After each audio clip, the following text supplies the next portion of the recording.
The shriek of steel on the steel was the sound of a world ending. For the other passengers disembarking at Garrison Ridge, it was merely an arrival. For Calla Mae Dawson, it was a severance. The train, a great iron beast panting steam and smoke, had carried her across 1,000 miles of prairie that had blurred into a single, monotonous shade of brown. It had been a journey through purgatory, away from a life that had become a ghost, and toward one she intended to build with her own hands, brick by painful brick. She stepped down from the carriage, her worn leather boots meeting the splintered wood of the station platform with a soft, final thud. Her left hand gripped the handle of a heavy trunk that contained all her worldly possessions, 3 dresses, a sewing kit that had belonged to her mother, a few well-worn books, and a small tin of coins that felt lighter with every mile she traveled. Her right hand, however, held the object of far greater importance. It was a small, unassuming notebook bound in dark brown leather, its corners softened from use, its pages filled with the sharp, deliberate script of a woman who had learned the hard way that promises were written in sand. This was her book of laws, her new scripture. Garrison Ridge was not a town that offered a gentle welcome. It was carved into the landscape with a certain brute force, huddled between the vast, wind-swept highlands that rose to the west and a deep, brooding forest of black pine to the east. The wind was the first to greet her. It was not a playful breeze, but a persistent, sighing force that whipped dust from the unpaved street, tugged at the hem of her gray traveling dress, and sought out the loose strands of auburn hair that had escaped her tightly wound bun. It felt like a test, a first challenge from a land that did not care for sentiment. She stood for a moment, a solitary figure against the immense, indifferent blue of the sky. The station was little more than a shed, its paint peeled by sun and scoured by wind. Across the way, the main street stretched out, a double row of false-fronted buildings that looked tired and thirsty. A general store, a saloon with swinging doors that offered a glimpse of dim light and the low murmur of men's voices. A blacksmith's forge from which the rhythmic clang of a hammer echoed like a stubborn heartbeat. It was a place of function, not beauty. A place where survival was etched into the very grain of the wood. Calla's gaze drifted from the town back to the notebook in her hand. She didn't need to open it to know what it said. She had written the words so many times in her mind before ever setting them to ink that they were branded on her soul. *Rule #1, depend on no one. The memory that birthed this law was sharp and cold. It was the memory of Elias Thorne, of his hands that could be so gentle and his smile that promised forever. He had been her foundation, the man she had leaned on when her parents were taken by the fever. He had spoken of a future, of a small ranch with a porch swing and children's laughter. She had depended on that vision, built her entire world upon it.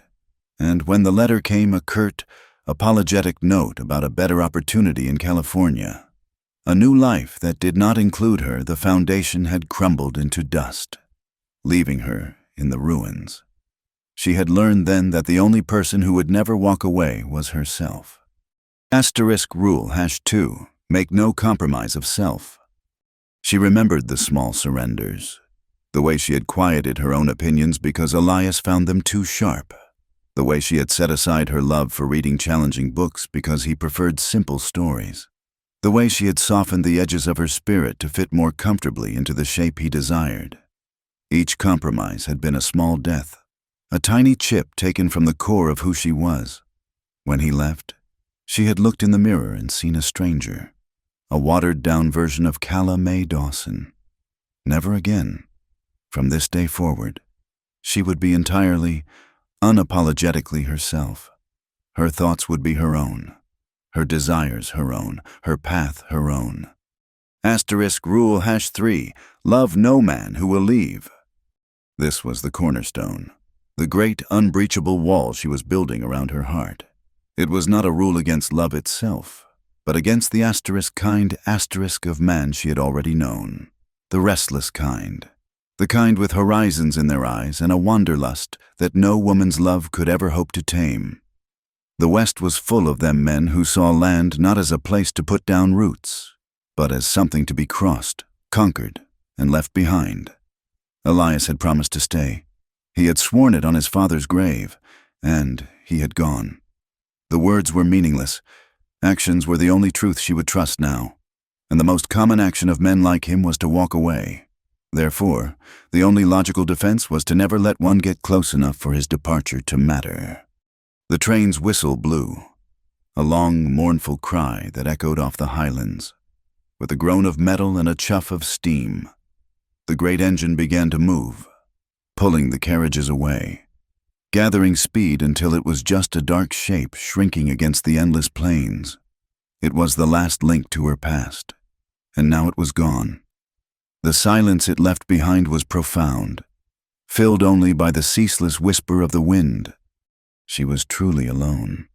A shiver, not entirely from the cold, ran down her spine. For a fleeting moment, panic fluttered in her chest like a trapped bird. What was she doing here in this harsh, forgotten place, with nothing but a set of rules to guide her? She tightened her grip on the notebook. The smooth, worn leather was a comfort, a tangible reminder of her purpose. This was not an act of desperation. It was an act of deliberate creation. She was not running asterisk from asterisk Elias. She was running asterisk to asterisk herself. She took a deep breath, the air thin and tasting of dust and pine. Her gaze settled on her trunk. It was too heavy for her to carry far. The old Calla would have looked around for help, would have offered a tentative smile to a passing man and asked for assistance. But that Calla was gone, buried under the weight of broken promises. Rule #1 stood firm. Asterisk, depend on no one. She bent her knees, positioning her hands under the heavy iron bands of the trunk. With a grunt of effort, she heaved it up. The weight was immense, straining the muscles in her back and arms. It wobbled precariously, threatening to pull her off balance. For a terrible second, she thought she would drop it, that her first act of independence would be one of failure in the middle of the street for all to see. But then, she found her footing. She straightened her back, locked her elbows, and held it. The weight was a brutal reality, but it was a reality she could bear. It was asterisk her asterisk burden, and she would carry it. One slow, deliberate step at a time.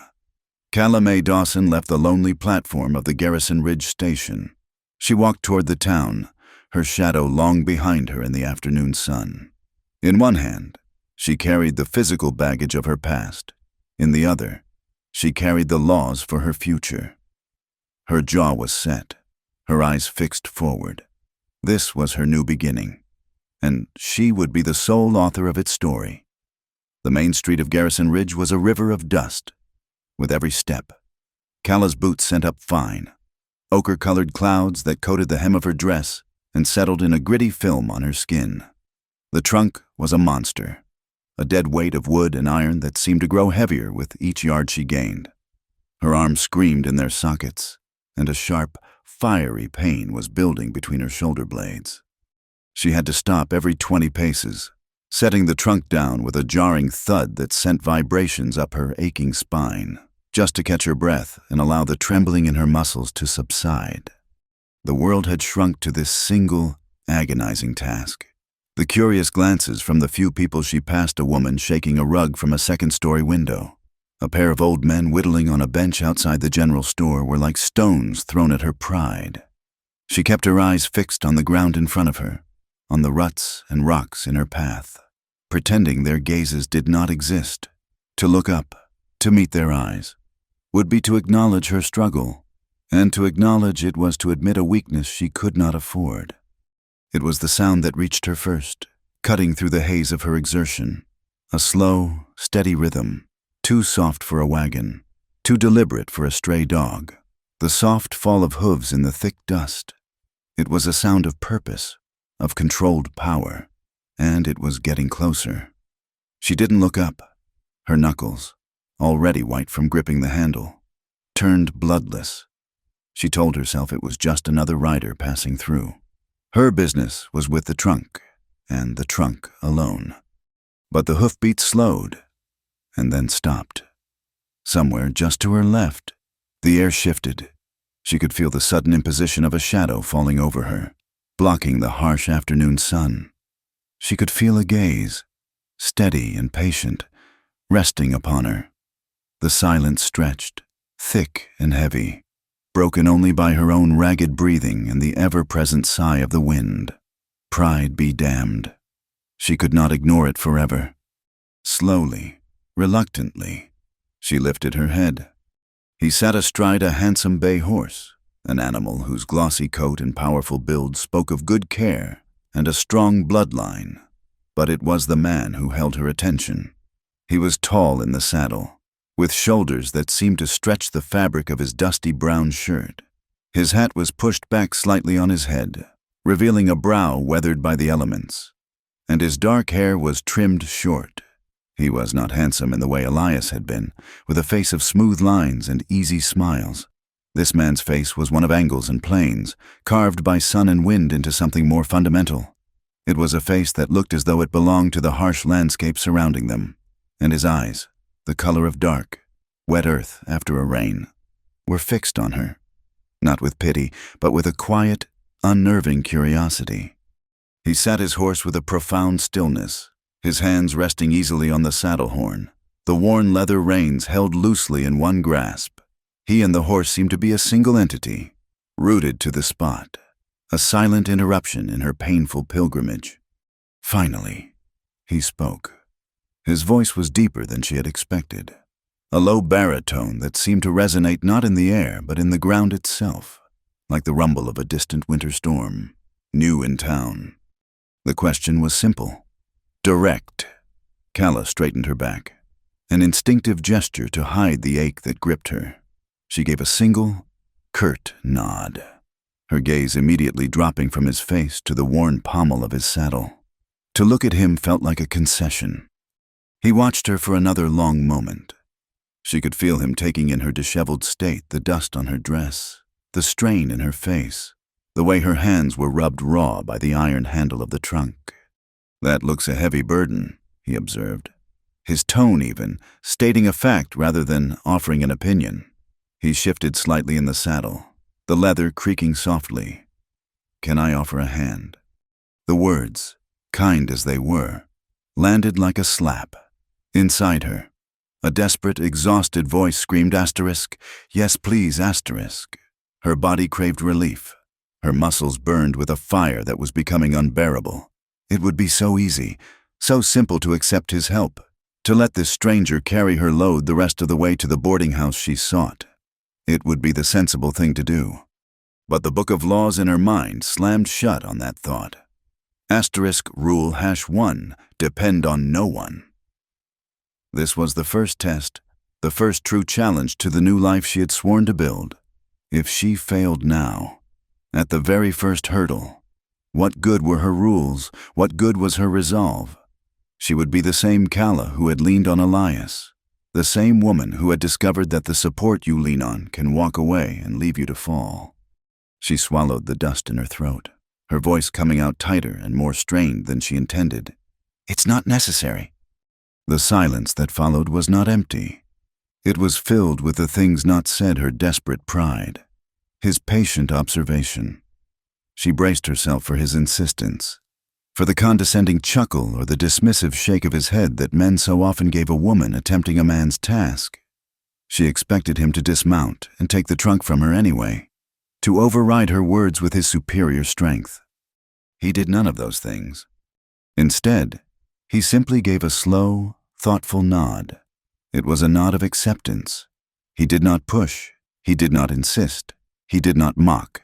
He heard her words, and for some reason she could not fathom, he seemed to respect them, even as the absurdity of her refusal hung in the air between them. He saw her struggling. He saw her foolish pride, and he allowed her to keep it. This unexpected reaction was more disarming than any argument he could have made. He gathered his reins. For a moment, she thought he was going to ride on, leaving her in the dusty silence. But he held his horse steady. "Name's Colt Redding," he said, his voice still that same low, calm rumble. He offered his name freely, without any expectation of hers in return. He paused, his dark eyes sweeping over her one last time, from her stubbornly set jaw down to the heavy trunk at her feet. Then he added, almost thoughtfully, I don't hold much with rules. The words were a direct shot, a quiet arrow aimed at the very center of her fortress. He had seen her in this brief, strange encounter. He had somehow looked past the struggling woman and seen the rigid, unbending principle that drove her. Cala's chin lifted. Her own rules were all she had left. They were her armor and her shield, her only defense against a world that had already broken her once. She would not apologize for them. She met his gaze for the first time, her own green eyes flashing with a spark of defiance. I do, she said, and with that, she turned her back on him. She bent, seized the handle of the trunk, and with a surge of adrenaline born of pure defiance, she lifted it and began to walk. She did not look back. She could feel his presence behind her, a silent, watchful weight. She imagined him still sitting there on his horse, a bemused expression on his weathered face. Every step was an agony, every muscle fiber a protest. But she kept moving forward.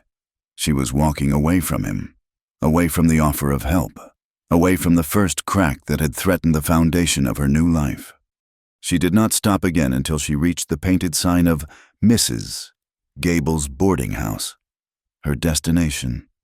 She let the trunk fall to the wooden porch with a deafening crash that echoed in the quiet street. Her hands were shaking uncontrollably, her lungs heaving. Leaning against the rough wood of the building, she finally allowed herself to close her eyes. She had passed the test. She had upheld the law. But as she stood there, trembling with exhaustion and a strange, hollow sort of victory, she couldn't escape the feeling of his quiet, knowing eyes on her back or the echo of his deep voice in the dusty air. Asterisk, I don't hold much with rules. The sign for Mrs. Gable's boarding house was misleading. The establishment was, first and foremost, a bakery. The moment Cala pushed open the door, the scent enveloped her, a warm, life-affirming cloud of yeast, baking bread, and the sweeter notes of cinnamon and cooked apples. It was a smell of home, of community, of everything she had both lost and resolved to live without. Behind the counter, a woman with a face as wrinkled as a dried apple and eyes as sharp as a hawk's watched her approach.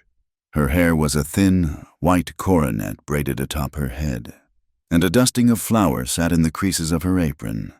This had to be Mavis Gable. Looking for a room, the old woman asked, her voice raspy, foregoing any pleasantries.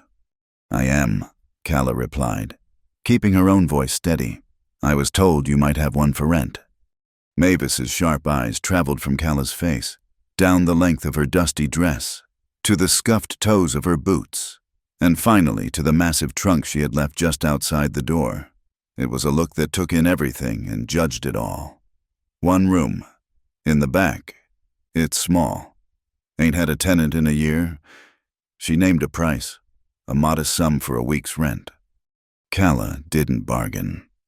She reached into her reticule, her fingers finding the small hoard of coins she guarded so carefully. She counted out the exact amount and placed it on the worn wooden counter. Mavis Gable watched the transaction, her expression unreadable. Then, she gave a slow, deliberate nod, as if a silent question had been answered. She wiped her floured hands on her apron and took a heavy iron key from a hook on the wall. This way, she said, leading Cala through the warm, fragrant bakery, past cooling racks laden with loaves of golden brown bread, and through a door at the back. The room was, as promised, small. It felt more like a forgotten storage space than a place for living. A narrow cot was pushed against one wall, a lumpy mattress sitting sadly on its rope frame. A small washstand with a chipped ceramic basin and pitcher stood in the corner. The room's only window, thick with grime, looked out onto a narrow, sunless alley where discarded barrels and crates were stacked. The air was stale, thick with the scent of dust and disuse. But through it all, the warm, yeasty perfume of the bakery seeped through the floorboards, a constant, ghostly presence. And in the corner opposite the washstand, draped in a ghostly shroud of cobwebs, was a miracle.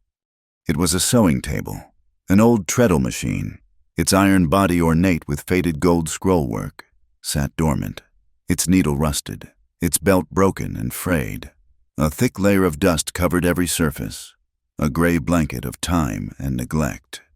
To Mavis, it was clearly a piece of forgotten junk. To Calla, it was a lifeline. It was the tool of her independence, the very means of her survival, waiting for her in this dusty, neglected room, as if by some divine providence. Table comes with the room. Can't be bothered to move it. Mavis grunted, as if reading her mind. She placed the key in Calla's hand. The metal was cold and heavy. Rents due every Tuesday morning. Don't abide noise. Don't abide trouble. With that, she turned and left, closing the door behind her and leaving Calla alone in her new world. For a long moment, Calla simply stood in the center of the room, the silence broken only by the muffled sounds of the bakery. Then, she set to work. The transformation was not a task. It was a ritual. She began not with her trunk, but with the room itself. She found a bucket and a rag, and for the rest of the afternoon, she scrubbed. She scrubbed the floorboards until the scent of lye soap overpowered the smell of dust. She washed the window, working at the layers of grime until a pale, watery sunlight could finally filter through, illuminating the floating dust motes in the air. Her final, most sacred task was the sewing machine. She approached it with the reverence of a priestess at an altar. With a soft cloth, she wiped away the years of dust, revealing the intricate ironwork and the inlaid wood of the table. She found a small can of oil in her sewing kit and, with meticulous care, began to clean and lubricate every joint and gear. She gently polished the rust from the needle bar, coaxed the frozen treadle back into motion, and replaced the rotted belt with a new one from her supplies. Her hands, which had been brutalized by the trunk, were now deft and gentle, moving with an innate understanding of the machine's mechanics. As she worked, a quiet peace settled over her. This was a language she understood.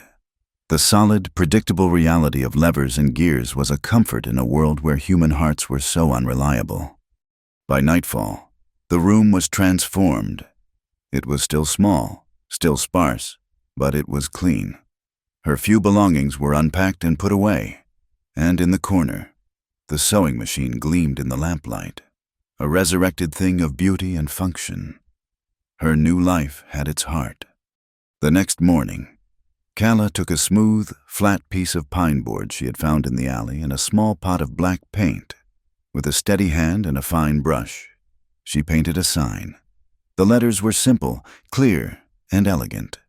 The sign did not bear her name. It was a statement of service and a warning. Asterisk, asterisk. Clothing mended, asterisk, asterisk, asterisk, asterisk. No personal inquiries, asterisk, asterisk. She nailed it to the alley-facing door of her room. The sound of the hammer blows sharp and final in the morning air. It was a declaration. Asterisk, I am here. This is what I do. Do not ask for more. Curiosity, in a town like Garrison Ridge, was a currency of its own. The strange sign on the back of the bakery caused a stir. Who was this seamstress who demanded such privacy? Small towns thrived on the intricate web of personal knowledge. Who was courting whom? Whose child was sick? Who was having a hard time making ends meet? Calla's sign was a deliberate snip at those threads. It was unnatural. For 3 days, no one came. Calla spent the time mending her own dresses and organizing her small collection of threads and fabrics. The rhythmic whir and click of her treadle machine the only sound in the room. She refused to feel discouraged. She had her rules, and they required patience. On the 4th day, a soft, hesitant knock came at her door. It was Martha Jennings, the wife of a farmer from the edge of town. She clutched a pair of boy's denim trousers, the knee blown out in a jagged tear. "The sign, it says you mend things, Mrs.?" Jennings asked, her eyes wide with a nervous curiosity. "I do," Calla said, her voice polite but cool. She did not invite the woman in. The doorway was her boundary. She took the trousers and examined the damage, her fingers assessing the thickness of the fabric, the direction of the weave. "The patch will be sturdy. The stitches will not show. It will be 10 cents. The farmer's wife blinked, surprised by the directness. "Oh, all right.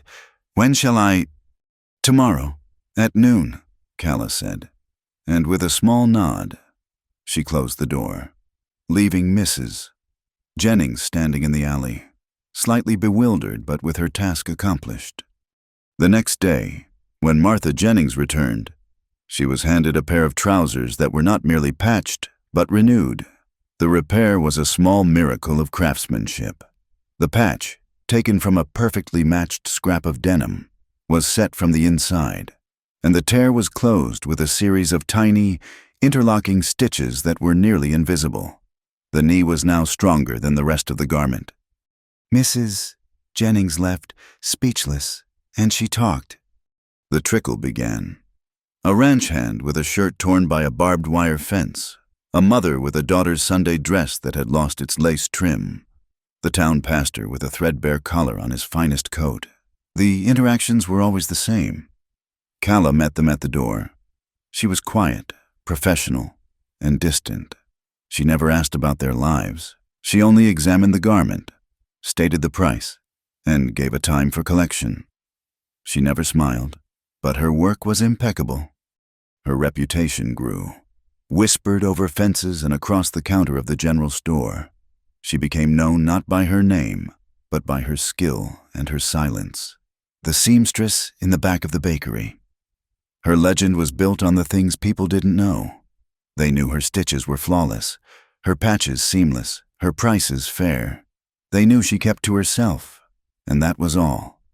Weeks turned into a month. A quiet, orderly rhythm settled over Calla's life. She woke to the smell of bread, worked through the day to the hum of her machine, and in the evening, she would read by the light of a single oil lamp.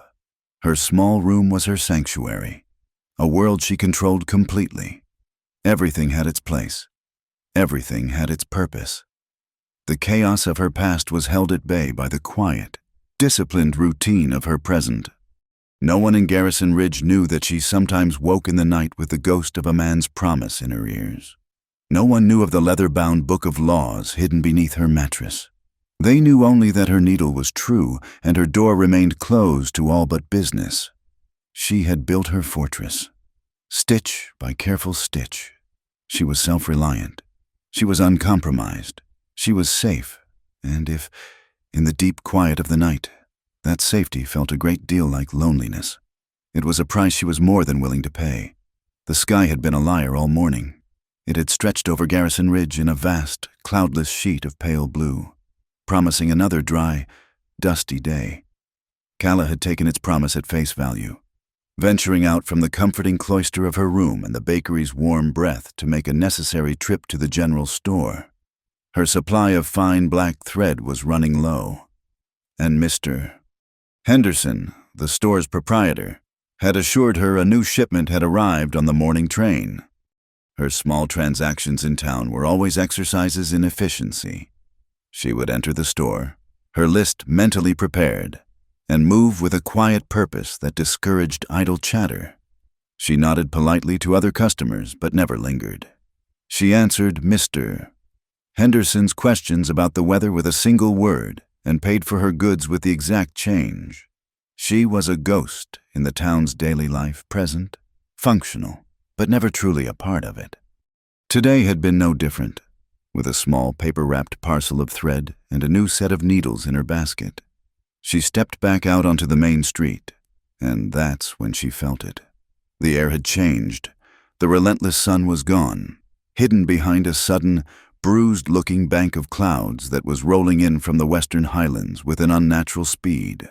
The wind, usually a constant, sighing presence, had fallen completely silent. An eerie, expectant stillness settled over the town. The birds stopped singing. The clang of the blacksmith's hammer ceased. It was the deep breath the world took before a scream. Calla quickened her pace. She had no coat, only her simple cotton dress. The door to her room, to her sanctuary, was 100 yards away. She could make it. The first drop of rain was a single, fat splat in the dust at her feet, dark and startling. Then another, and another. Within seconds, the heavens opened. It was not a gentle rain, but a violent, torrential downpour. A gray sheet of water that hit the ground with such force it bounced back up, soaking the hem of her dress instantly. The street, baked hard by weeks of sun, did not absorb the deluge. The water pooled and then began to run, transforming the thick dust into a slick, treacherous river of mud. Panic, cold and sharp, pricked at her. She hated this feeling, the loss of control, the sense that she was at the mercy of forces far greater than herself. She clutched her basket tighter and broke into a stumbling run, her boots sinking into the grasping mud, making a sickening sucking sound with every step. She was halfway there, her vision blurred by the rain plastering her hair to her face. When her right foot slipped, her arms pinwheeled wildly for a moment as she fought for balance, her basket flying from her grasp. Its contents spools of thread, needles, and a small apple she had bought for her supper scattered into the mire. But her frantic struggle was useless against the slick, greasy mud. With a small, undignified cry, she went down. She landed hard on her side, the impact knocking the wind from her lungs. A wave of cold, gritty mud soaked through her dress, clinging to her skin. For a moment, she just lay there, stunned, the rain beating down on her back. The world was a chaotic roar of water and wind. But worse than the shock, worse than the cold, was the white-hot shame that flooded her. She was a spectacle, a woman, fallen in the mud in the middle of the main street, a picture of helplessness. She pushed herself up onto her hands and knees, her dress heavy with mud, her hair a ruin. Through the curtain of rain, she saw one of her new spools of black thread bobbing away in a muddy rivulet. She reached for it, her fingers sinking into the cold ooze. When a shadow fell over her, it was the same shadow she had felt once before, on her first day in this town. Solid, still, an anchor in the chaos. She looked up, squinting through the downpour. Colt Redding stood before her, seemingly impervious to the storm. He wore no hat, and the rain ran in rivulets through his dark hair and down the angular planes of his face. He wasn't looking at her with pity or amusement. His expression was one of quiet, unreadable calm, as if he were merely observing a natural phenomenon, like a tree falling in a storm. He appeared so suddenly, so silently, that for a wild second she thought the storm had conjured him from the very air and mud. "Ma'am," he said, his deep voice cutting cleanly through the noise of the rain. Calla said nothing. She couldn't. Her throat was tight with a potent mixture of humiliation and fury at the sky, at the mud, at her own clumsiness, and now, at him for being here to witness it. She tried to get her feet under her, to stand on her own, but the mud offered no purchase. Her boot slipped again, and she fell back onto her hands with a frustrated gasp. He took a step closer, his own boots finding solid footing where she could find none. He didn't reach for her. He simply stood there, a tall, unmoving presence in the heart of the storm. He watched her struggle for another moment. Then his lips curved in something that wasn't quite a smile. It was a look of understanding, a flash of insight that was deeply unnerving. "What number is the rule?" he asked, his voice low but carrying easily over the drumming rain. "That allows a person to help you up." The question stopped her cold. It was so unexpected, so direct. He remembered, from that one brief exchange weeks ago. He had remembered the essence of their conversation, the invisible armor she wore. He wasn't mocking her. He was speaking her language. He was acknowledging her fortress, not trying to storm its walls, but asking politely if there was a gate. The absurdity of it, the sheer, impossible wit of it in this ridiculous situation, broke through her wall of anger. A small, choked sound escaped her lips. It might have been a laugh. It might have been a sob. She looked from her mud-caked hands up to his calm, rain-streaked face. "That rule," she managed to say, her voice trembling slightly, "doesn't exist." "Good," he replied, and the almost smile touched his eyes now. "Then I'll write a temporary line for you." Chapter 1, Verse 1. When you're on your knees in the mud, you take the hand that's offered. And then, he extended his hand. It was a large hand, tanned by the sun, with long, capable fingers. The knuckles were prominent, the back etched with a roadmap of fine scars and calluses that spoke of ropes and reins and hard labor. It was not a gentleman's hand, soft and manicured. It was a working man's hand, a real hand. It hung in the air between them, palm up, an offering that was simple, solid, and absolute. Calla stared at it. Taking it would violate the very foundation of her new life. Asterisk, depend on no one. The words screamed in her mind. But what was the alternative to remain here, kneeling in the cold mud? A monument to her own stubborn pride. Her own rules were meant to protect her, to give her strength. But right now, they felt like a cage, locking her into this moment of miserable weakness. His hand did not waver. He was patient as the mountains. He would wait for her decision. Slowly, as if moving through water, she lifted her own hand. It was trembling and coated in a thin, brown glove of mud. For a second, she hesitated, thinking of the mess she would make of his skin. Then she realized he wouldn't care about a little mud. She placed her hand in his. The contact was a shock, a jolt of warmth in the cold rain. His skin was rough, as she had expected, but his grip, when it closed around her hand, was surprisingly gentle. It was firm, secure, and utterly steady. It was a grip that didn't pull or yank, but simply offered a solid, unshakable point in a spinning world. And as he effortlessly drew her to her feet, she realized the most shocking thing of all. It didn't feel strange. It didn't feel like dependence. It didn't feel like a compromise. It felt practical, necessary. It felt like the only logical thing to do. There was no sense of obligation in his touch, no hint of condescension. It was just a hand, offered and taken, to solve a problem. For the first time since Elias had walked away, she leaned on someone else's strength, and the world didn't crumble. She didn't crumble.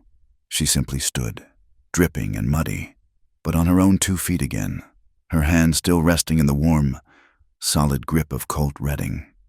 He helped her gather the scattered contents of her basket, his large hands surprisingly gentle as he picked a mud-splattered spool of thread from a puddle. He didn't speak as they walked the remaining distance to the bakery, a silent, dripping pair moving through the fading storm. The rain had softened to a steady drizzle, and the air was washed clean, smelling of wet earth and pine. At her alley door, he handed her the basket. Their fingers brushed. It was a fleeting, inconsequential touch, yet it sent a strange warmth through Calla's chilled skin. "Thank you," she murmured, her voice barely a whisper. He simply nodded, his dark eyes holding hers for a moment before he turned and walked away, his bootsteps receding down the glistening, empty street. The encounter left a crack in the smooth facade of her solitude. It was a fissure she tried to patch with routine, burying herself in her work. The rhythmic hum of the treadle machine, a comforting mantra against the memory of his steadying hand.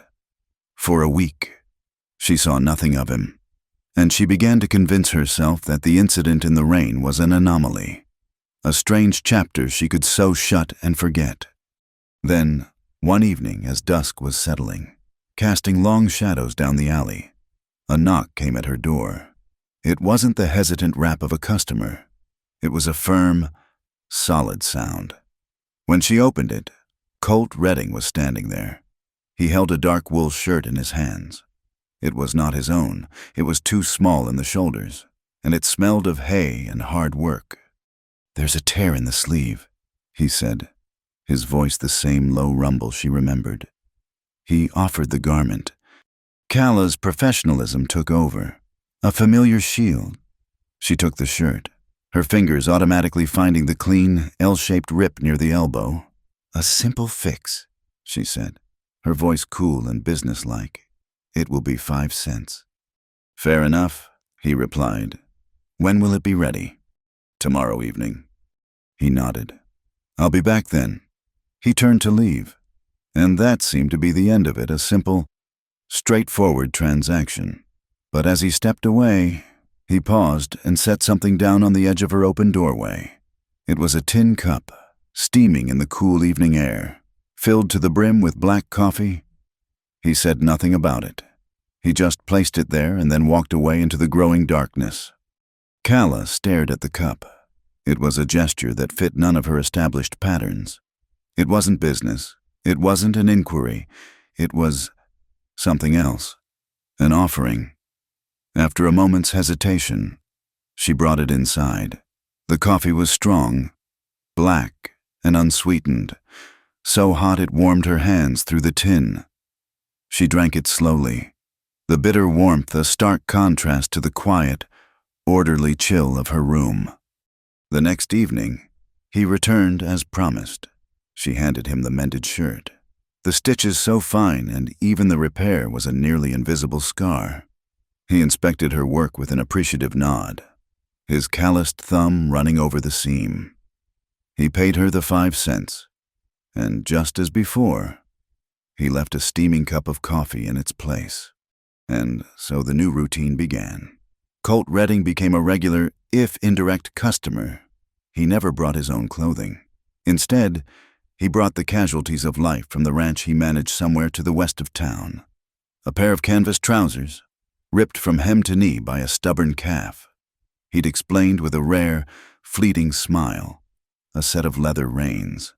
The stitching worn through from years of use. A heavy horse blanket with a singed patch where a campfire spark had landed. Each item was a small story from a world she couldn't see. A world of men who worked from sunup to sundown, and he was their quiet emissary. The transactions remained the same. A brief, professional exchange at the door, and always, the coffee. It became a silent ritual, an unspoken conversation. The cup was his acknowledgement of her, a simple gesture of warmth that asked for nothing in return. Calla, in turn, found herself looking forward to it. After he left, she would sit at her sewing table, the lamp casting a golden circle of light, and cradle the warm tin cup in her hands. She would sip the strong, bitter brew and listen to the sounds of the town settling for the night, feeling a little less like an island. She was still alone, but the coffee was a quiet reminder that someone knew she was there. She learned things about him in the silence. She learned that he was observant, his eyes missing nothing, from a loose thread on a collar to the tired slump of her shoulders on a long day. She learned that he was consistent, his presence as reliable as the setting sun, and she learned that he understood boundaries. He never tried to come inside, never pushed for conversation beyond the task at hand. He respected the wall she had built, even as he found a way to pass a small measure of warmth through it. One evening, weeks into this silent arrangement, he arrived later than usual. A cold wind had picked up, and the night was heavy with the scent of coming frost. He brought a pair of leather saddlebags. One of the pocket seams completely split. It was a difficult, time-consuming repair that would require strong needles and a steady hand. Calla had been writing in her journal when he knocked the small, brown leather book of laws that served as her compass and her shield. She had set it on the edge of her work table beside her pincushion when she rose to answer the door. She took the saddlebags from him, turning them over under the lamplight, assessing the work needed. "This will take time," she said. "The leather is thick. It will be $1. "Whatever it costs," he said, his gaze not on the saddlebags, but on the table behind her. It rested on the small, leather-bound book. Calla's heart gave a sudden, sharp jolt.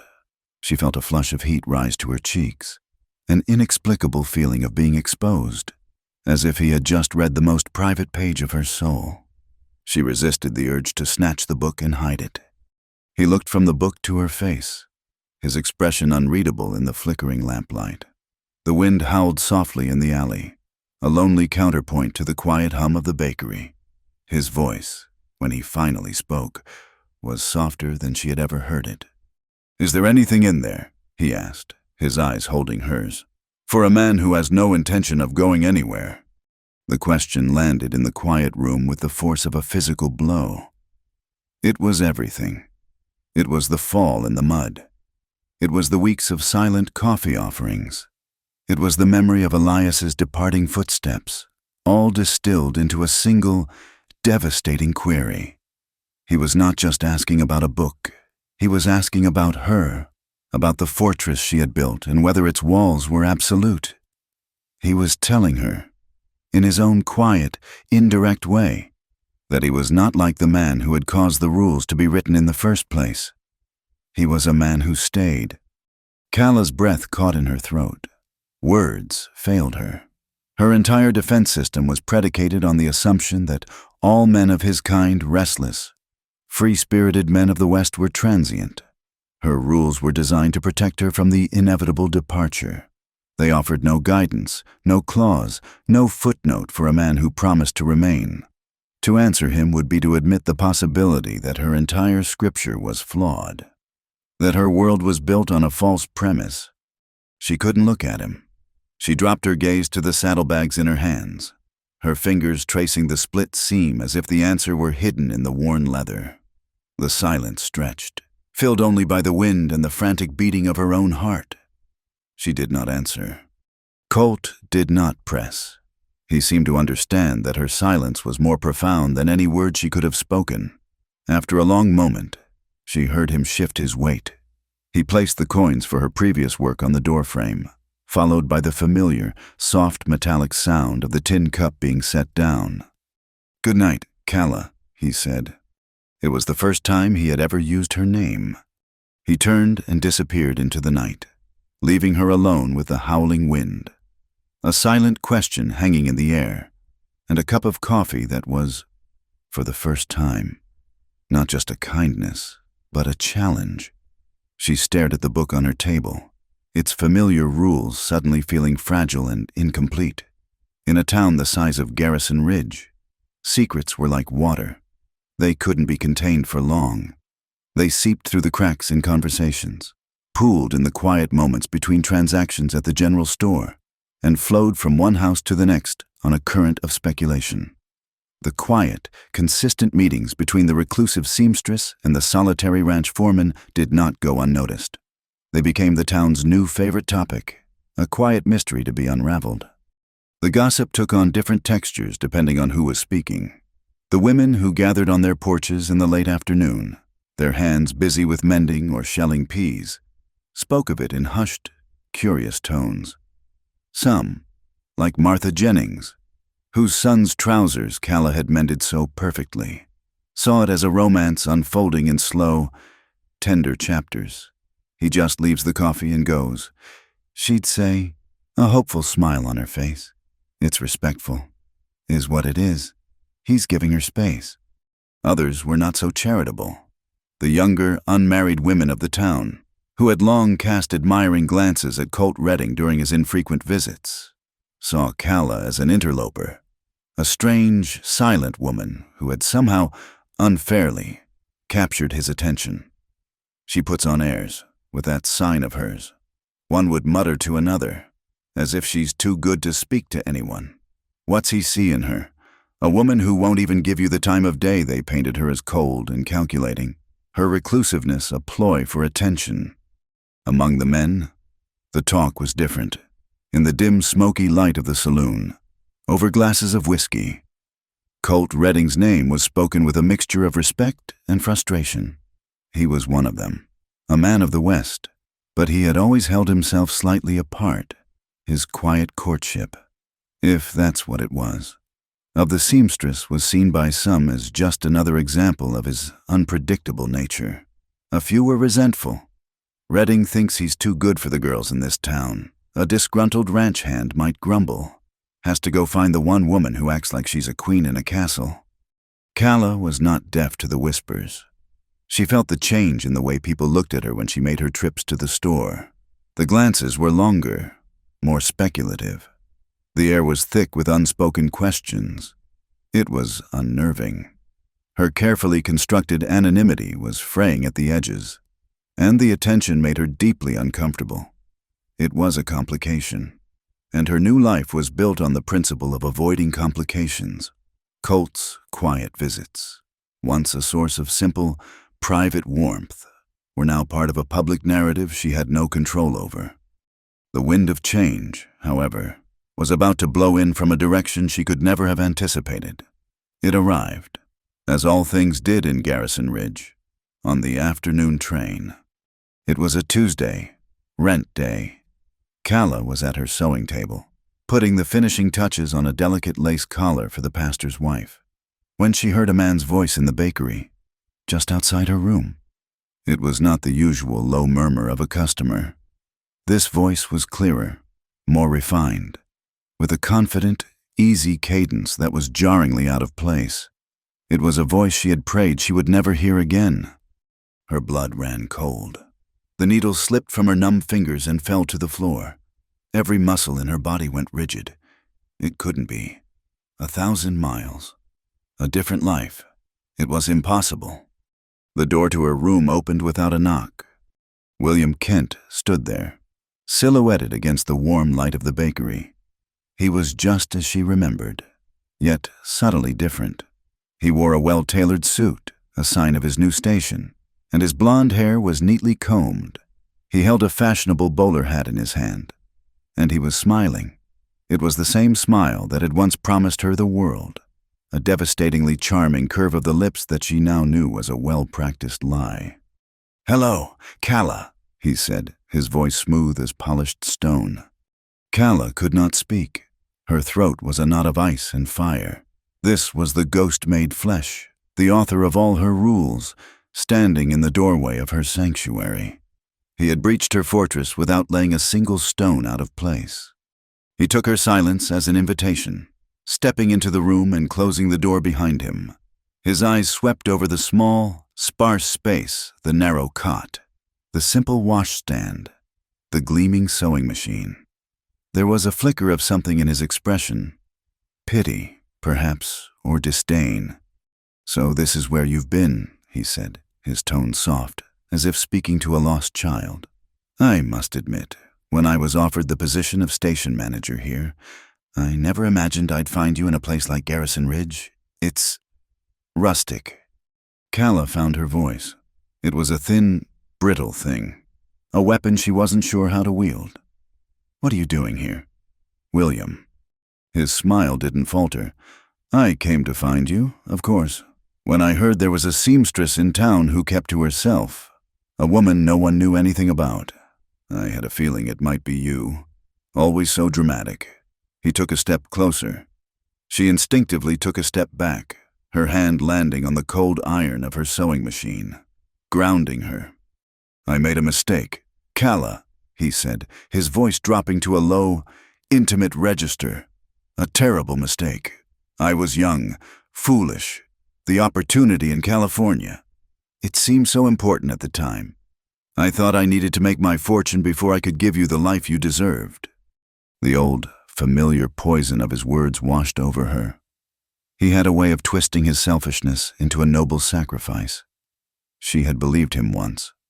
"You wrote me a letter," she said, her voice flat. It was very clear. "A letter written in a moment of panic," he insisted, taking another step. "I regretted it the moment I sent it. I've spent the last year looking for you, Calla. I've come to apologize, to make things right." He was so close now, she could smell the faint scent of bay rum and cigar smoke that clung to his suit. It was the scent of a life she no longer wanted any part of. "There is nothing to make right," she said, her voice gaining a sliver of strength. "I have a new life here." William's gaze flickered around the room again, And this time, his smile was tinged with condescension. This isn't a life, Calla. It's a hiding place. A room behind a bakery. Mending trousers for ranch hands. You're better than this. Asterisk. We asterisk are better than this. He paused, and a sly, knowing look entered his eyes. Speaking of ranch hands, he said, his voice casual, I've heard the talk about you and this Colt Redding fellow. A bit rough around the edges for you. Isn't he a man who spends his days with cattle and horses? What could he possibly offer you? The mention of Colt's name was a violation. It felt as if William had smeared mud on the one clean, simple thing she had. My life is no longer your concern, she stated, her words clipped and cold. He reached out then, his hand gently touching her arm. She flinched as if burned, pulling away sharply. The rejection seemed to surprise him. His smile finally faltered. Calla, listen to me, he said, his voice earnest now, the charming performer giving way to the frustrated man. I know I hurt you, but people make mistakes. We can start again. Here, I'm the station manager now. It's a respectable position. We can have a proper life. A real home. He looked at her, at the cold, unyielding set of her face, and he seemed to finally understand that the old charms were not working. He changed his tactics, his gaze falling upon her leather-bound notebook, which still lay on the sewing table. He gestured toward it. You were always one for your plans, your little lists of how things ought to be, he said, his voice taking on a thoughtful, almost philosophical tone. I imagine you've built a whole new set of them for yourself now. Rules to live by, rules to keep yourself safe. He looked directly into her eyes, his own blue ones searching for a crack in her resolve. You've set rules, Calla, he said, his voice a soft, persuasive whisper, but there's nothing in them that says you can't change them. With those final, calculated words, he placed his hat back on his head, gave her one last lingering look that was a mixture of confidence and regret, and let himself out of her room. The door clicked shut, leaving Calla in a silence that was more deafening than any storm. She sank onto her cot, her body trembling. The past had not just knocked on her door, it had kicked it down. William was here. The man who had taught her the necessity of rules was now using those very rules as a weapon against her. His words echoed in the small room, insidious and tempting. There's nothing in them that says you can't change them. For the first time, her fortress felt like a prison, and she was no longer sure if the most dangerous man was the one she'd just let in, or the one who quietly, patiently, waited on the outside. The visit from William Kent left Calla's world tilted on its axis. The quiet order of her days was shattered, replaced by a constant, low-grade hum of anxiety. His words, his presence in Garrison Ridge, were a ghost at her shoulder, a whisper of the past that threatened to unravel the fragile piece she had so painstakingly stitched together. The small room behind the bakery no longer felt like a sanctuary. It felt like the last defensible corner of a territory under siege. For 2 days, she worked with a feverish intensity, her hands flying, the treadle of her machine a frantic heartbeat. She tried to lose herself in the precision of the stitches, in the feel of the fabric. But her mind was a battleground. William's persuasive arguments warred with Colt's quiet consistency. A life of comfort and respectability with a man she once loved versus a series of silent, uncertain moments with a man she barely knew. It was a choice between a past she understood and a future she couldn't begin to fathom. The wind began to rise on the evening of the second day, a restless, mournful sound that moaned around the corners of the bakery. It carried the first icy flakes of an early snow, tapping them against her window pane like tiny, insistent fingers. The world outside was turning cold and hostile, a mirror to the turmoil within her. She was trying to force herself to eat a piece of bread, the scent of which usually brought her comfort. When the shouting began, it was a distant cry at first, then closer, more frantic. It was the sound of a horse being ridden hard into town, a sound that always signaled trouble. Then came the frantic clanging of the fire bell, a wild, discordant alarm that shattered the night's quiet. Calla rushed to her door, pulling it open a crack. The alley was dark, but the main street was coming alive. Lanterns bobbed like fireflies as doors were thrown open. Men were running, their voices sharp with alarm, over the ringing of the bell and the howling of the wind. She caught the words, carried on a gust of freezing air. Fire out at the Redding place. The horse barns are ablaze. The word struck Calla with a physical force, a punch to the gut that stole her breath. Asterisk, the Redding place. Colt. The images flooded her mind. Stark and terrifying, the glow of flames against the snow-filled darkness, the panicked screams of horses, the suffocating smoke. The bread fell from her numb fingers. Her first instinct was to retreat, to slam the door and bolt it shut. Asterisk, this is not your trouble. A voice in her head, the voice of her rules, insisted. Asterisk, depend on no one. Do not involve yourself in the chaos of others. A man's world is his own. She stood frozen in the doorway, the icy wind whipping her thin nightgown around her legs, her mind a maelstrom of fear and indecision. She thought of William, of the safe, predictable life he offered.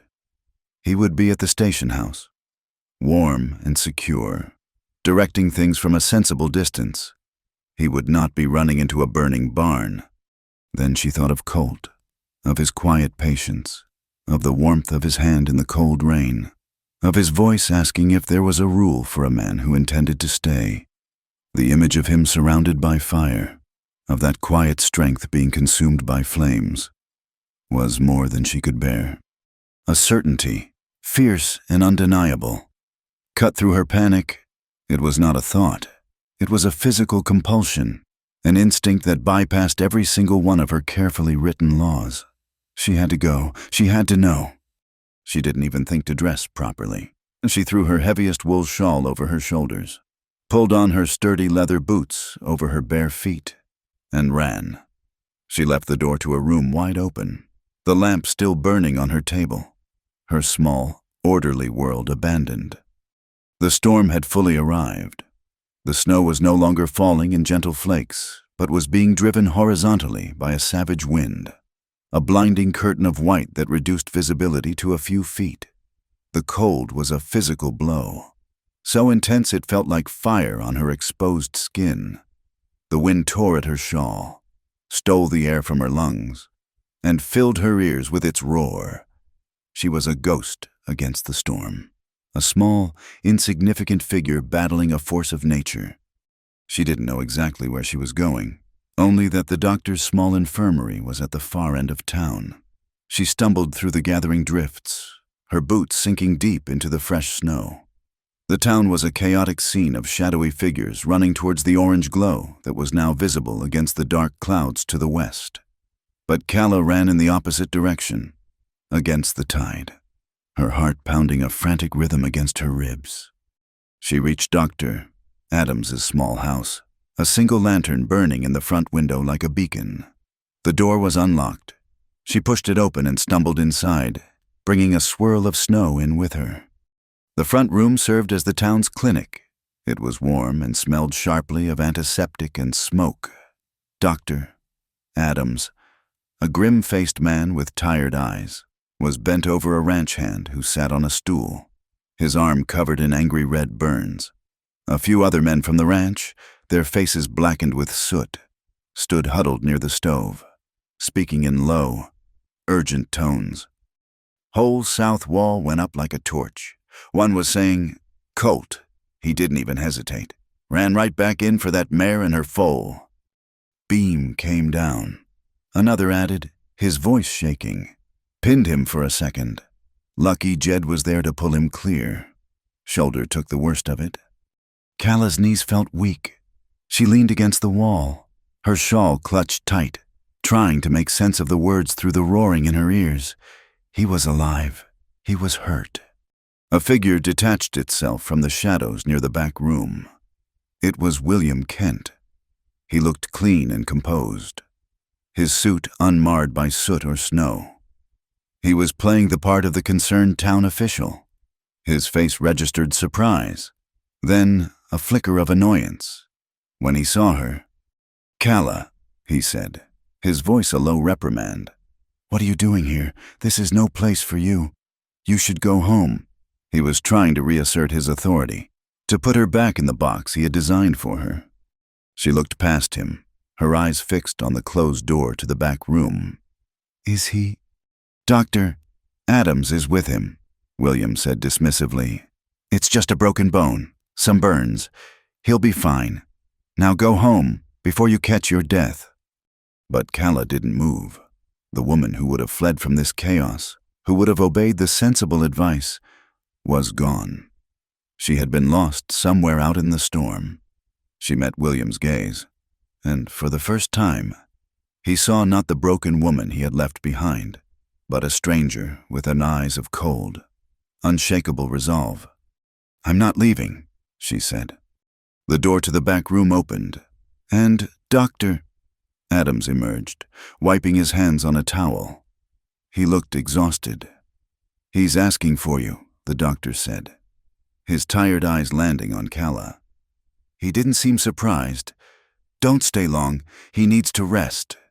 She walked past William without a second glance. The back room was small, containing a single bed. Colt was lying there, his chest bare, his left arm and shoulder wrapped in a thick swath of white bandages. His face was smudged with soot, and there were angry red burns on his right forearm. His dark hair was damp with sweat, and his face was pale beneath his tan, etched with deep lines of pain. But his eyes were open, and they were fixed on her. She approached the bed, her boots silent on the wooden floor. She didn't know what to say. The magnitude of his action running into a burning building to save his animals was beyond her comprehension. It was a kind of selflessness her rules had never accounted for. He watched her come closer, a faint, pained smile touching his lips. He lifted his uninjured right hand, a gesture that was clearly an effort. "Came through the storm," he rasped, his voice rough with smoke and pain. "I heard you were hurt," she whispered, her voice thick with emotion. She reached out and took his hand. It was hot with fever, his grip weak but firm. He held her hand, his thumb tracing a slow circle over her cold knuckles. His dark eyes searched her face, looking for something she couldn't name. The howling of the wind outside seemed a world away. Here, in this small room, there was only the sound of their breathing and the heavy weight of all the things that had gone unsaid between them. "Calla," he began, his voice dropping lower, more intense. He looked from her eyes down to their joined hands, and then back up again. "You got a rule in that book of yours, one that forbids loving a man who'd risk his life for something other than himself." The question was a blade, sharp and true, cutting straight to the heart of her fear. A man like this, a man who would throw himself into danger for others, was the most dangerous kind of all. He could be taken from you, not by his own choice, but by his own courage. Her rules were built to protect her from exactly this kind of pain. Her throat was tight. She could only manage a single, honest, heartbreaking word. "Yes." He held her gaze. The pain in his eyes seemed to deepen, but it was mixed with a fierce, unwavering resolve. He squeezed her hand, a flicker of his true strength returning. "Erase it," he said. It wasn't a request. It was a command, a plea, a quiet, desperate order to tear down the walls she had spent so long building. Calla didn't answer. She couldn't. She just stood there, the snow melting from her shawl and dripping onto the floor, and tightened her grip on his hand. Outside, the storm raged, burying the old world in a blanket of white. But inside, in the warm, quiet room, the first law of a new world had just been written. The weeks that followed the fire were a time of quiet transition. The snow from the great storm melted, turning the streets of Garrison Ridge into a sea of mud before the sun finally returned to bake them hard again. The town settled back into its rhythms, but something fundamental had shifted. Calla's midnight run through the snowstorm had become the new, defining chapter in her public story. She was no longer just the reclusive seamstress. She was the woman who had braved a blizzard for the injured rancher. The whispers about them changed in tone, from speculative gossip to a kind of grudging, romantic respect. Colt's recovery was slow but steady. For the first week, he remained at the infirmary. Calla visited him each evening after her work was done. These visits were quiet, tentative things. She would bring him a cup of broth from Mrs. Gable's kitchen or simply sit in the chair by his bed, mending one of the few shirts that had survived the fire. They spoke little, but the silence was no longer a void. It was a space they shared, comfortable and charged with unspoken understanding. She never answered his command to erase her rule, and he never asked again. He seemed to know it was not a thing that could be erased with a single word, but something that had to be unwritten, stitch by slow stitch. When he was well enough to return to the ranch, his evening visits to her door resumed, though they were different now. He still brought coffee, but he no longer left immediately. He would lean against the doorframe, his left arm bound in a clean white sling, and they would talk. He told her about the rebuilding of the barns, about the gentle mare and her foal that he had saved, and about the long, quiet days spent overseeing his men. In return, Calla found herself speaking of things she hadn't shared with another soul: her mother's love for sewing, her favorite books, the simple peace she found in the hum of her machine. William Kent became a background irritation, a constant, low-level threat. He would tip his hat to her on the street, his smile confident and proprietary, as if they shared a secret. He sent a small bouquet of wildflowers to her room, which she promptly and without comment left to wilt in the alley. He was playing a long game, waiting for her to tire of what he clearly saw as a foolish dalliance with a simple cowboy. His presence served as a constant reminder of the past, making her budding connection with Colt feel both more precious and more perilous. One late afternoon, about a month after the fire, Calla was lighting her lamp against the encroaching twilight when a familiar, solid knock came at her door. It was Colt. He stood there, his sling finally gone, though he still moved his left shoulder with a careful stiffness. He was not holding a bundle of mending, nor a cup of coffee. Instead, in his right hand, he held a single sheet of paper, a printed flyer. He looked different. There was a resolve in his eyes she hadn't seen before, a purpose that went beyond their quiet, established routine. "Calla," he said, his voice even. She waited, her hand resting on the doorknob, a strange sense of anticipation fluttering in her chest. He held up the flyer. The lamplight fell across the bold print, Mayor Thornton's annual harvest ball, an evening of music and civility. All are welcome. "This Sunday," Colt said, his gaze direct and unwavering. "There's a dance at the mayor's house. I'd be honored if you would accompany me." The words hung in the air.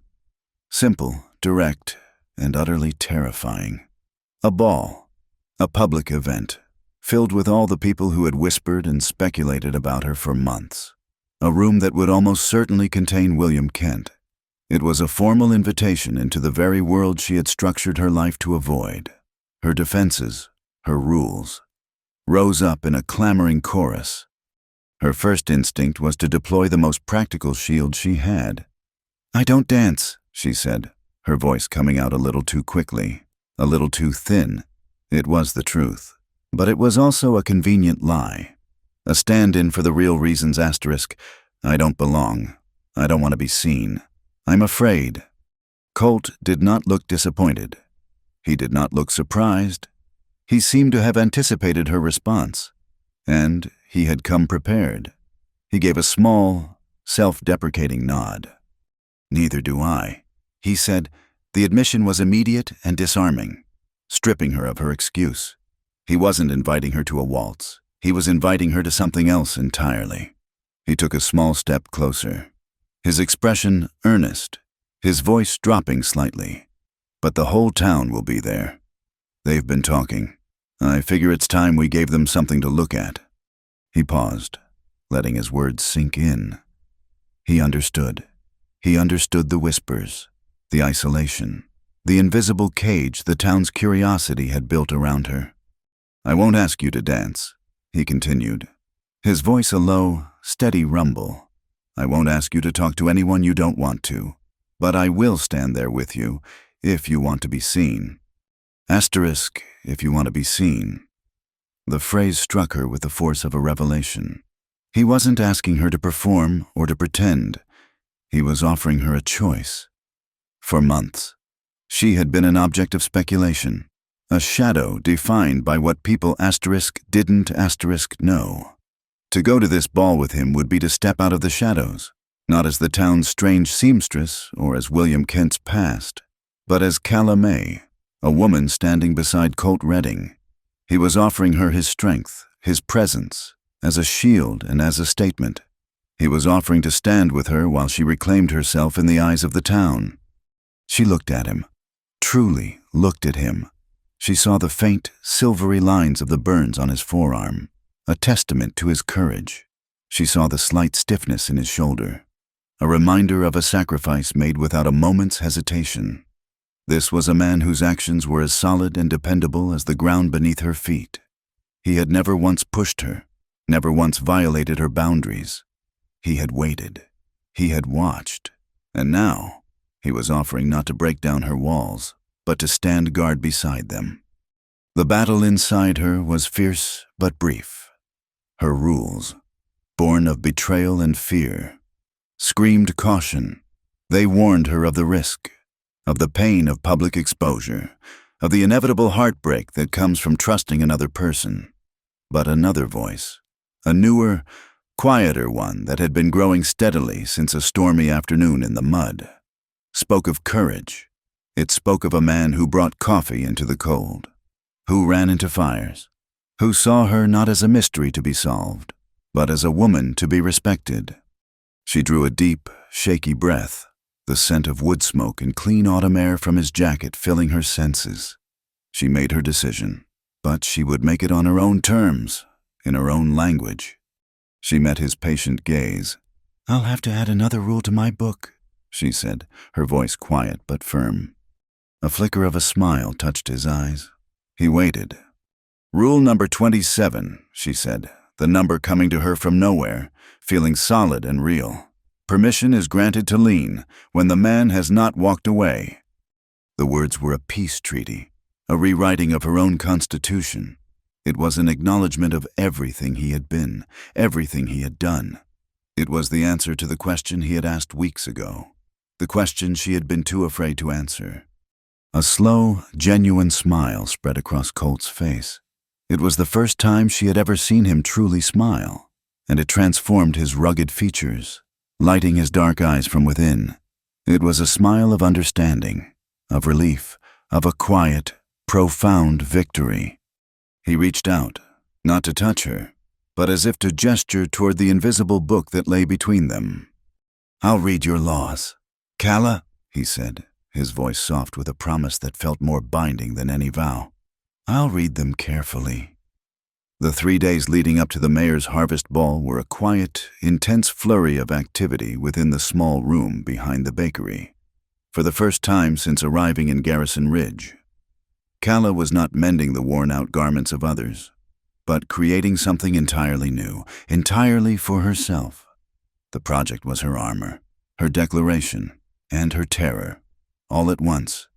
She had purchased the fabric from Mr. Henderson's store, a bolt of merino wool so dark a blue it was nearly black in the shadows, but which revealed a deep, twilight richness in the light.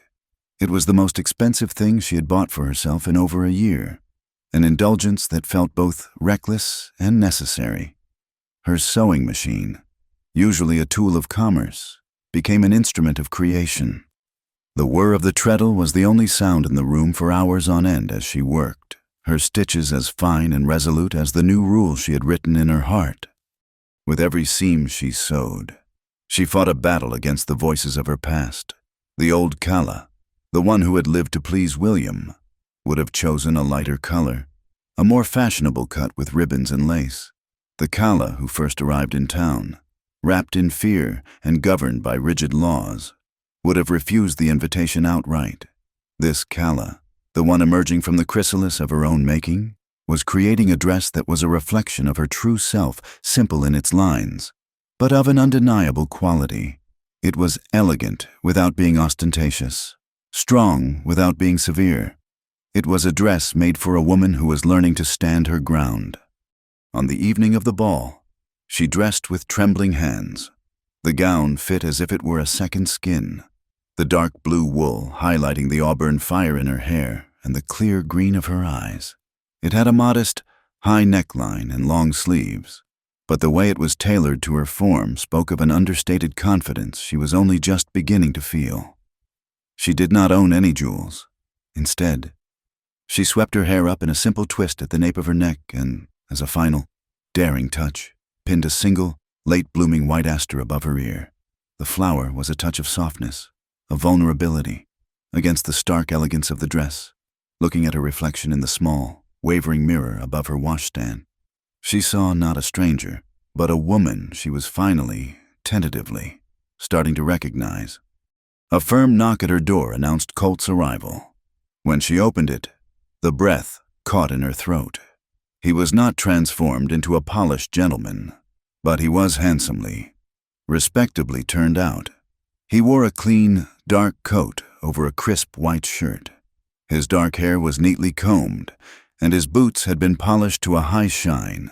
The lingering stiffness in his shoulder was the only reminder of the fire. He was still Colt Redding, the quiet rancher, but tonight he was presenting the best version of himself to the world and to her. He held a small, clumsy posy of wildflowers, their vibrant colors a stark contrast to his large, calloused hands. He looked at her, and for a moment, he seemed to forget how to speak. His dark eyes traveled from the white flower in her hair down the length of the blue dress to the tips of her worn leather boots. He didn't offer a flowery compliment.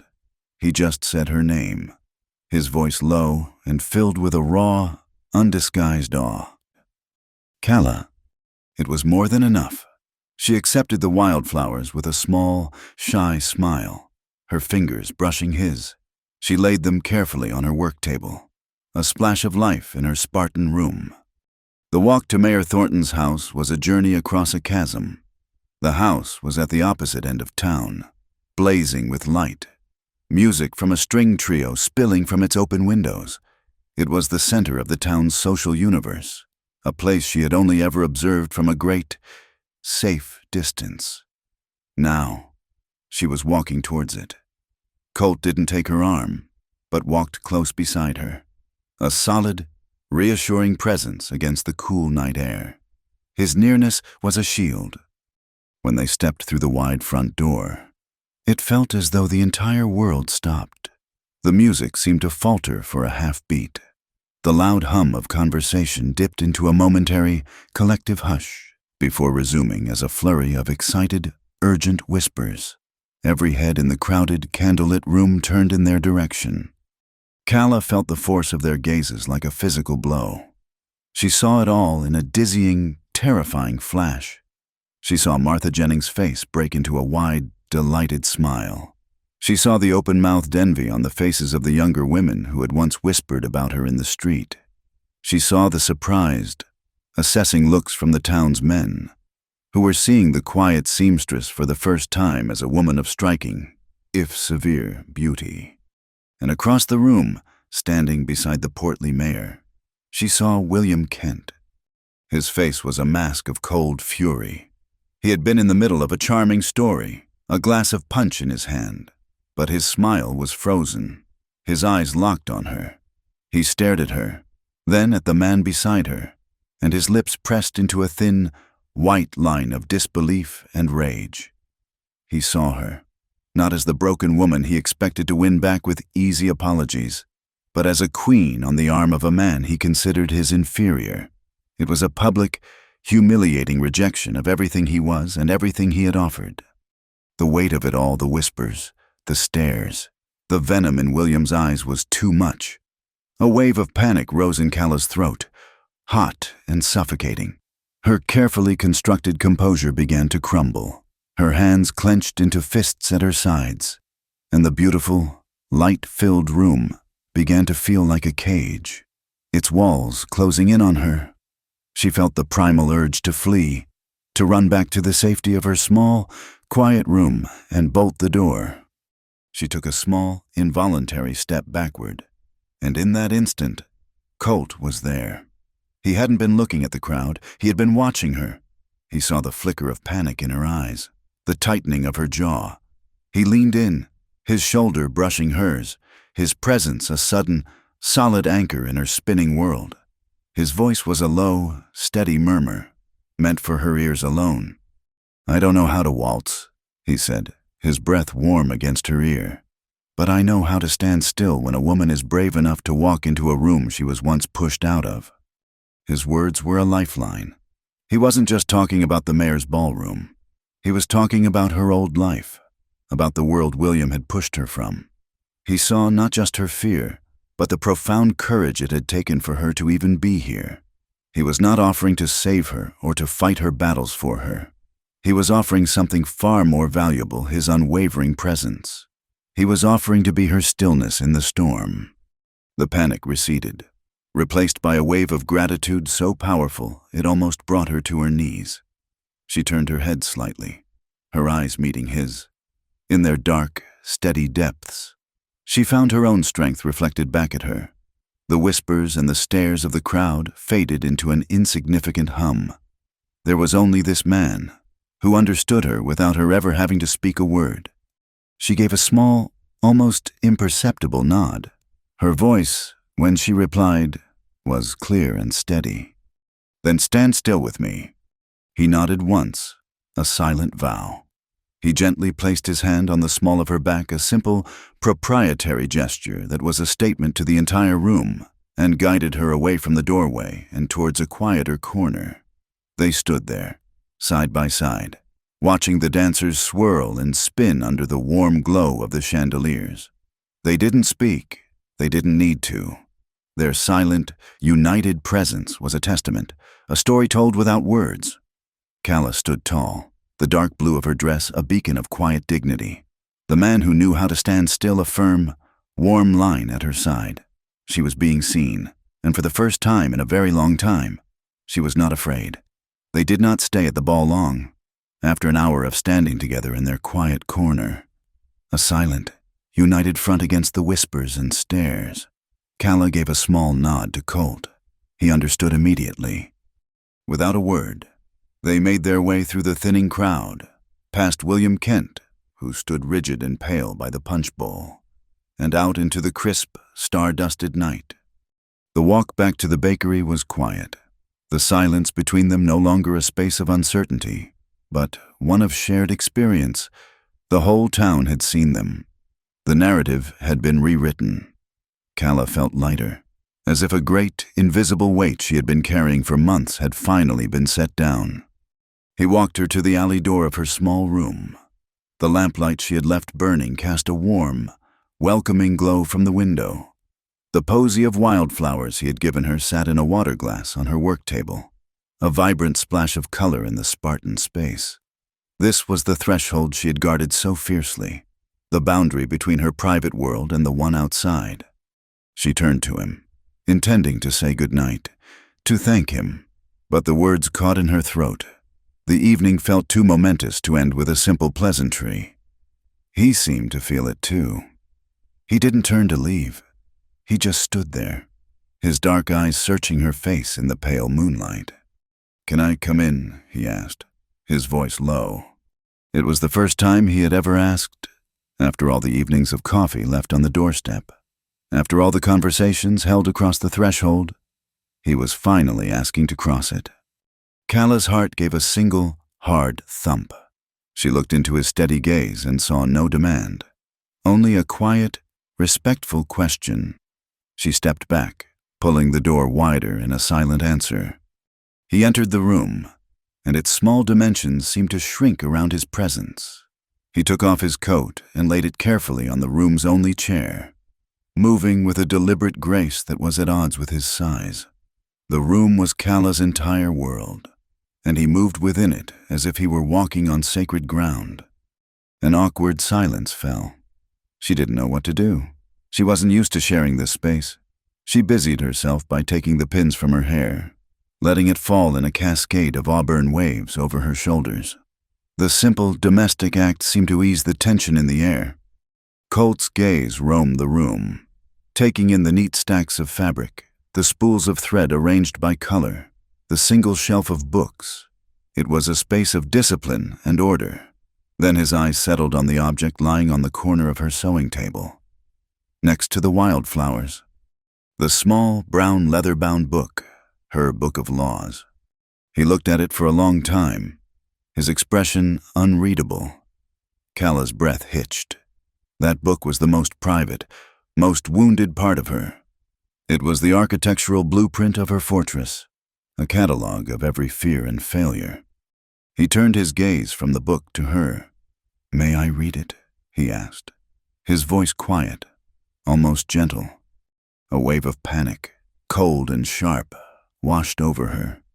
She imagined him reading her desperate, frightened rules, the rigid, unbending laws she had written to survive. She saw him seeing the scared, broken woman she had been.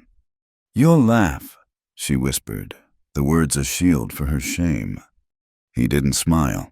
His eyes were serious, filled with a profound understanding that went far beyond the simple moment. He shook his head slowly. "Not me," he said. And in those two words, she heard a promise asterisk. "I will not judge your pain. I will not mock the armor you needed to wear." Her hand trembled as she picked up the book. The leather was worn and smooth beneath her fingertips, as familiar as her own skin. It felt impossibly heavy. Handing it to him was the greatest act of surrender she had ever made. It was an act of faith far more terrifying than walking into the mayor's ballroom. She held it out to him. He took it from her gently, his calloused fingers brushing against hers. He sat on the edge of her narrow cot, the only other place to sit besides her work chair, and opened it to the first page. The lamplight cast his face in shadows and gold, and Cala watched him, her heart pounding a deafening rhythm in the silent room. She watched his eyes move across the page, reading the stark, simple script. Asterisk rule #1, depend on no one. She saw a flicker of sadness in his expression as he read the words, a quiet acknowledgement of the loneliness contained in that single, harsh command. He turned the page. Asterisk rule #2, make no compromise of self. He nodded slightly, as if in agreement with the sentiment, even as he understood the bitter lesson that must have inspired it. He continued to turn the pages, his focus absolute. He read her rigid rules about boundaries, about never owing a debt, about trusting actions over words. He read the architecture of her isolation, the laws she had created to keep the world, and all its potential for pain, at a safe distance. He read it all, not as a judge, but as a historian, carefully piecing together the story of the battles she had fought and the scars they had left behind. He was nearing the end of the book. The pages were mostly empty now, the rules becoming fewer and farther between as she had begun to live in Garrison Ridge. He turned one more page, and then he stopped. He looked up from the book, his dark eyes finding hers. "This page is blank," he said softly. Cala wrapped her arms around herself, a subconscious gesture of protection. "I know," she whispered. "Why?" he asked, his voice gentle, coaxing the truth from its hiding place. She had to look away, her gaze falling on the wildflowers in the glass. Their simple, wild beauty gave her a sliver of courage. "Because I wasn't sure," she confessed, her voice barely audible. Sure of what? This was it, the final wall, the deepest, most guarded secret of her heart. She took a deep, shuddering breath and forced herself to meet his eyes. "About whether, if I loved someone," she said, the words tasting strange and foreign on her tongue, "they would actually stay." The confession hung in the air between them, fragile and absolute. It was the question that had underscored every moment of her new life. the fear that had been the ink for every one of her rules. Colt held her gaze for a long, silent moment. She saw a universe of emotions in his eyes: sadness for the man who had taught her that love was temporary, respect for the honesty it took to admit her fear, and a deep, unwavering resolve that seemed to calm the frantic beating of her heart. He did not answer with words. He did not make a promise she had been conditioned to doubt. Instead, he leaned over to her work table, picked up the small pencil she used for marking fabric, and turned back to the blank page in her book. His hand, which could soothe a frightened horse or mend a broken rein, moved with a steady, deliberate purpose. The soft scratch of the pencil on the paper was the only sound in the room. He wrote a single line. Then he looked at her and held the open book out for her to see. She took a hesitant step closer and read the words he had written in his strong, clear hand. They were written beneath the numbers she had created just a few days ago. Asterisk rule #27. If that someone is Colt Redding, he will. Calla stared at the words. They were not a promise. They were a statement of fact, a new law, written into her scripture by the one man who had never tried to break it. The pencil line was dark and solid and real. It was an anchor. She read the line again, and as she did, something inside her shifted. A knot she had been carrying for so long it had become a part of her simply, quietly, came undone. She looked up from the book, from the new, final rule, and tried to find her place in the old ones. She tried to remember the cold, hard certainty of asterisk depend on no one asterisk. The fierce defiance of asterisk make no compromise asterisk. But the words were just echoes now. They had lost their power. Their ink had faded in the light of this new, unshakable truth. She lost her place, and for the first time, in the warm, quiet glow of the lamplight, with the scent of wildflowers in the air, she didn't need to remember the rules anymore. Thank you for listening to our story. We'd love to know where you're tuning in from, so please leave a comment below to say hello and share your thoughts. To help us bring more tales from the frontier to you, please subscribe to our channel, Wild West Stories 1850. Give this video a like, and if you truly enjoyed it, consider hitting the hype button to help it reach more listeners just like you.